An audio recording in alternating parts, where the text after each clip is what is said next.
In this video, we will take a look at one of the most classical counterexamples to utilitarianism, the sheriff counterexample due to Henry John McCloskey. A counterexample that has many people convinced, and to which we succumbed to for the longest time in our early philosophical development. We have the luxury to hear it laid out on YouTube expertly by Jeffrey Kaplan, Assistant Professor of Philosophy at the University of North Carolina. Suppose that the sheriff of a small town can prevent serious riots, in which hundreds of people will be killed, only by framing and executing as a scapegoat an innocent man. Okay, so we understand what the scenario is. Some crime has been committed, some terrible thing has happened, and the people are convinced that someone did it. They think they know who did it, and the sheriff knows that that person is innocent. But the sheriff can't convince these agitated citizens, and if they don't get what they see as justice, they're going to riot, and it's just definitely going to happen that hundreds of people are going to be killed in these riots. And so, the thought is, this is the thought, and it's not in this sentence, right? But the thought is, so utilitarianism says that the sheriff is morally required to frame the innocent person. If you've understood what's going on, then you should feel the force of this objection. You should think, oh, utilitarianism is in trouble. It's in desperate trouble. This is bad, because you should think, oh, God, framing an innocent person is terrible. And so any moral theory that says it's good is just out of whack. Up until now, it appears that in the eudaimonic calculus, we are ignoring the loss of utility caused by the erosion of the societal rule of not punishing a person unjustly, a rule that appears absolutely fundamental for the functioning of society. Consequently, the erosion of said rule would cause a great deal of suffering. Jeffrey, in fact, points this out. A utilitarian could respond to this example and say, well, look, actually, utilitarianism gets the result that, the sheriff shouldn't punish the innocent man, shouldn't frame the innocent person, right, and have them executed, because, when you frame someone, there's always a big risk, a significant risk that you're going to be found out, and if you're found out, then that's going to undermine the faith that the people in the society have in the justice system, and when you undermine their faith in the justice system, terrible, terrible consequences result. Much worse even than the riot. But then goes on to explain that by tweaking the setting, the risk of being found out can be basically nullified. McCloskey has a rejoinder. He has a reply to that, which is just this. You can keep tweaking the scenario, right? You can add the fact that the sheriff is very good at framing people, knows about himself that he's very good at framing people. He knows that he'll get away with it. He's trying to do the morally right thing, but he knows he can pull off framing someone and not get caught. What if he knows that, right? If he knows that, then we have a new situation, a new scenario, and it seems to function as a counterexample to utilitarianism. Against this counterexample, we give two rebuttals. The first defense we wish to provide is that the example is usually initially described in a plausible setting, and then, when one brings up the possible undermining of societal rules, there is an attempt to force it into a sacrificial problem, like the trolley problem, by asking us to consider another similar but different scenario where we can essentially ignore the erosion of societal laws component in the eudaimonic calculus. But if we remove the probabilistic elements that make the example what it is, and we remove possible outcomes from the equation, how does the example differ from asking, would you rather sacrifice many innocent people, or a single one?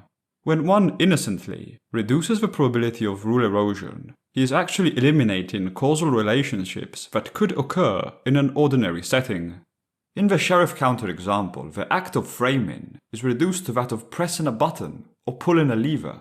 So when one says framing is a terrible thing, he is not really talking about the framing we are familiar with. One should probably say abstract framing is a terrible thing, or something of the sort. In the end, the example ends up assuming that there are only going to be two timelines, where, because of the sheriff's actions, either a single innocent person dies or multiple innocent people die.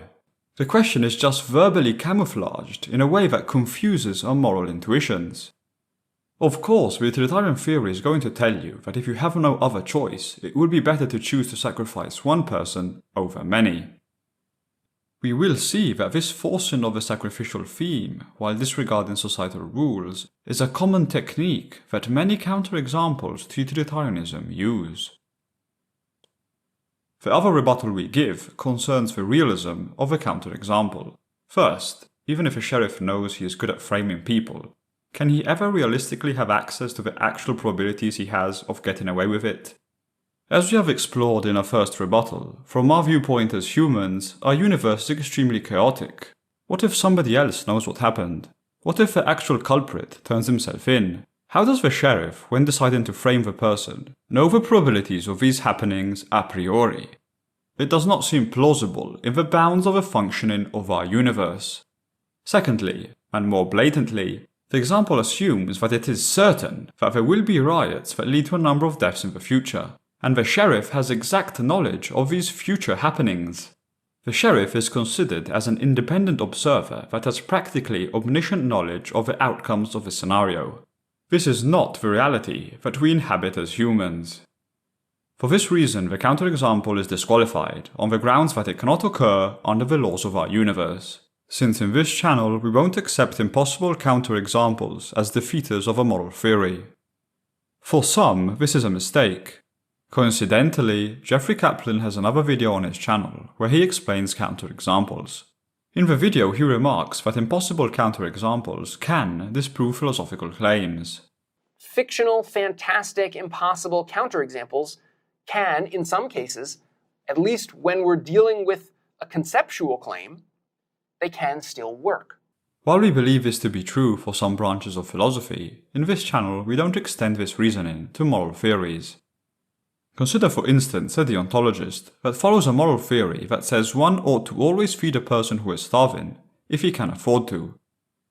Now imagine a universe where if you feed 2 starving persons in a row, a physical force will create great suffering and death for 1 billion people. We can certainly imagine such a universe.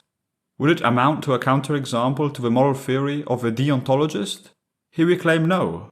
This is because, when one is constructing a moral theory, it is implicit that one is describing how people ought to behave under the constraints of our universe. For us, the only metaphysical part of an ought statement is selecting how we should behave, and only that.